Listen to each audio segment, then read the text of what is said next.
What is El Nino?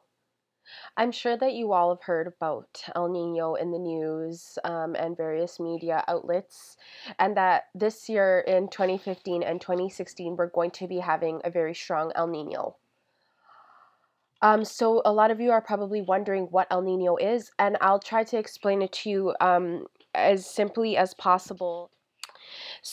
El Nino is simply a change in climate and weather patterns around the equatorial Pacific Ocean, which is typically between the areas of Eastern Asia and Western South America. And this causes changes in weather and climate patterns across the Earth. It happens periodically, typically every 2 to 10 years, or sometimes not at all. So you can sort of think of it as a quasi-cycle. It's difficult. So you're wondering how exactly does this happen? You're trying to conceptualize El Nino. So I'll try to help you along here with my cursor and with my pen. So here you have the western part of South America. So this is like around Peru. And parts of Chile. And here you have like Eastern Asia and Northern Australia, places around here. Trade winds blow, they blow east to west. So what ends up happening is all of the warm water that's sitting on the surface is being pushed this way, and warm water starts to accumulate over time. This is happening constantly. And cold water is being upwelled from the depths of the ocean. So it's becoming a cycle, as you can see right here. So the warm water is being pushed by, and this is, I just wanted to also say, this is normal conditions. This is what happens under normal conditions. This is not under El Nino conditions, okay? So what happens is the eastern trade winds blow, and you have the water slowly moving and becoming warmer and warmer in this area. And also, it actually does cause a rise in sea level. So this water is typically a bit deeper.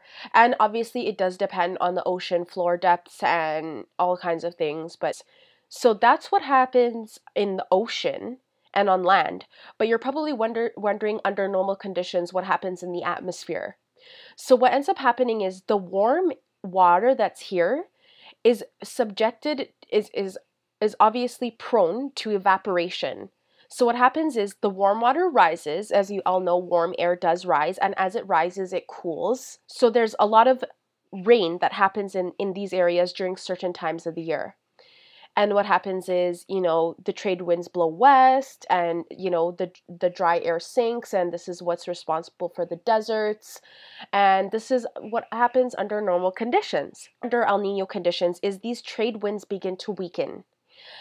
And all of the warm water that's being pushed to this side then becomes concentrated all across. Okay, so we're not having as cool water in this area. It's just being concentrated across, okay? And all of the wet weather systems that happen here are not really happening anymore.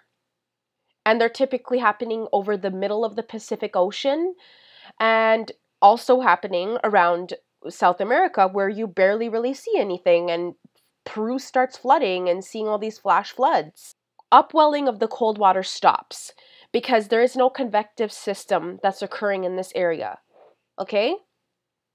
So these events begin to reverse and El Nino occurs. We see flooding and rainfall and all kinds of weirdo things that don't normally happen. And here we have, less rainfall, some droughts. We have weakened hurricane systems in the Atlantic Ocean and stronger hurricane systems in the Pacific Ocean because hurricanes love warm water. And, these parts of the ocean are warmed, and hurricanes are happy to sustain themselves in those conditions. Okay? So yeah, this is just a little bit of what I was talking about. What effects does El Nino have? Heavier rainfall, drought, mudslides, hurricanes, typhoons, and changes in the flora and fauna on the ocean and land.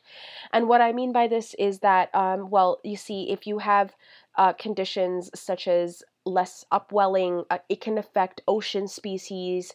It can affect microorganisms, macroorganisms.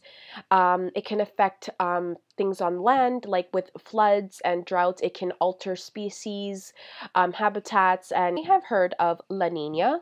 It's when the normal trade winds become really strong. These winds become extremely strong. So you're having extreme warm water here, okay, and extreme amounts of cold water here. So it's causing increased storming. This is causing more droughts. Yeah, so La Nina is an interesting event, and I can talk more about La Nina if you'd like, but that is the end, and I hope that this has been a great and informative video for you. And if you have any comments or suggestions, please leave them below and subscribe to my channel.